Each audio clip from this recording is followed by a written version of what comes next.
Câu để xưa câu để ra nằm làm câu ra bờ buồn cô tha bờ cô câu cô buồn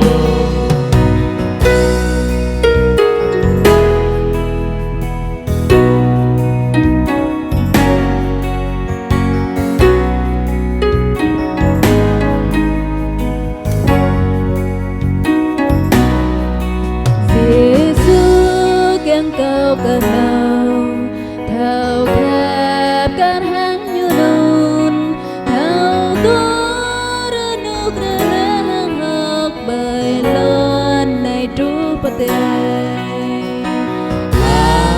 giang câu để xưa câu để ra niềm đam câu ra bờ buồn cô tha bờ cô câu cô buồn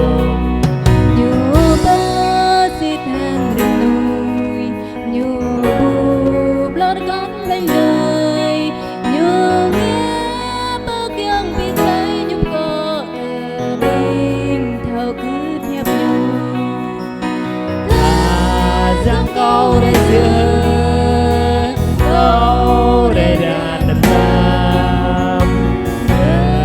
câu ra bờ buồn cô tha bờ cô câu cô buồn giang câu để xưa câu để ra nằm làm câu ra bờ buồn cô tha bờ cô câu cô buồn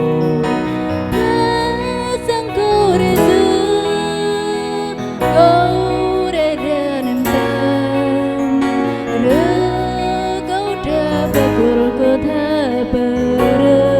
cô